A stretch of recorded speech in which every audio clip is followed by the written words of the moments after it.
everyone, welcome to the Discover History YouTube channel. You've got me today. If you don't know me, my name's Helen, and for Discover History I am our food historian. Now, I absolutely love food. I love learning where it comes from, who used it and how it's been used through history as well.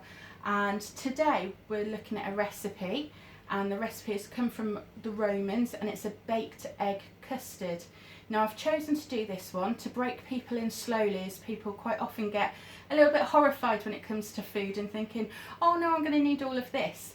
It's also something that you're going to have ingredients for, hopefully, in your kitchen, but rather than you think, well, I've got no Roman utensils, I've tweaked them as well so you can do them in a modern kitchen. So, with the Romans, when they came over here, they did revolutionise our way of eating. Our diet before they arrived was pretty bland. We had herbs, we had root vegetables, we were eating meat as well, but in terms of taste and flavour, they brought so much over here that it was the perfect trade item.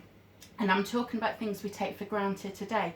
We've got olives, we've got garlic that most people associate with them, we've got grapes as well, but we've got things like cherries, cabbage, leeks, spring onions, all things like that that the Romans brought over here, as well as spice as well.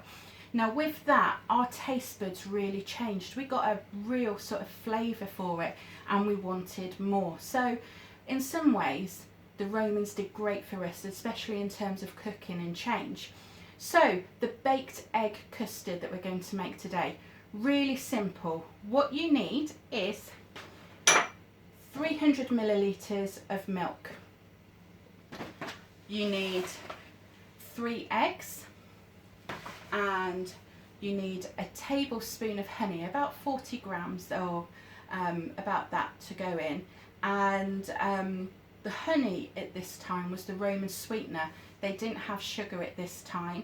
They got sugar from fruits as well, so from berries, but the big real eye-opener of sugar was from honey. Okay. What we need to do, we need to use those 3 ingredients first. So you take your 300 millilitres of milk, you take your 3 eggs, and you take your tablespoon of honey, and you literally just mix it all together in a bowl.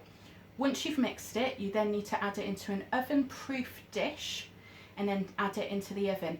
For the Romans, it would have been a medium heat, so for us today, we're looking at gas mark 2 to 150 degrees. Leave it in there, don't touch it, and you need to leave it in there for about 25 to 35 minutes, depending how that goes.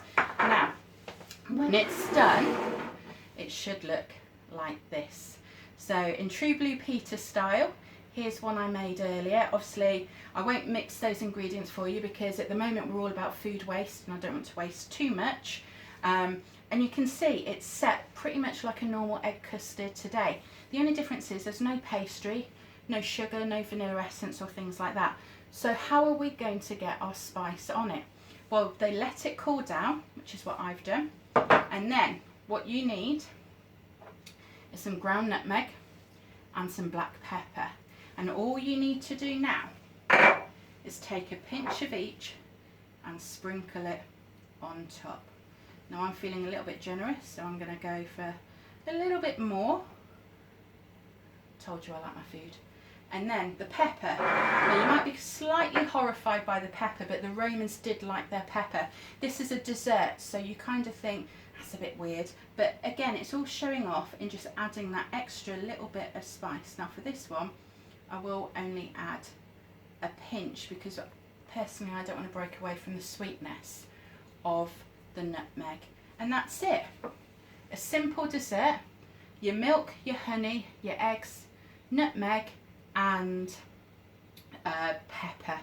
Okay, and to me it does look like a pretty good egg custard that you'd have today, and I can assure you with the honey in there taking the sweetness, it does taste delicious. Now, one of the important things we always have to do when we cook beforehand is wash our hands.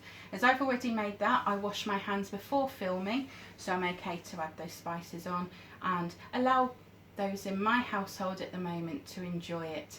And they're already, I can see in the background, licking their lips and rubbing their stomachs.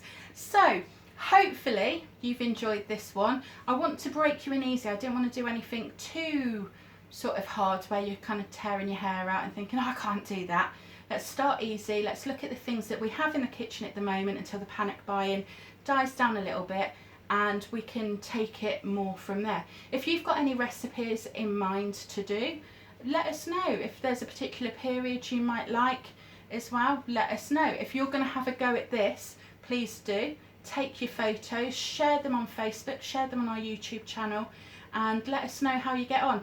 Even if it's a disaster, don't worry. You know, cooking is trial by error after all. It's hit and miss all the time. And even as a big food person myself, there's still times I mess up in the kitchen as well. So don't be scared. If you've got any questions or need any advice, get in touch. Otherwise, we look forward to seeing you soon. Take care, everyone. Bye.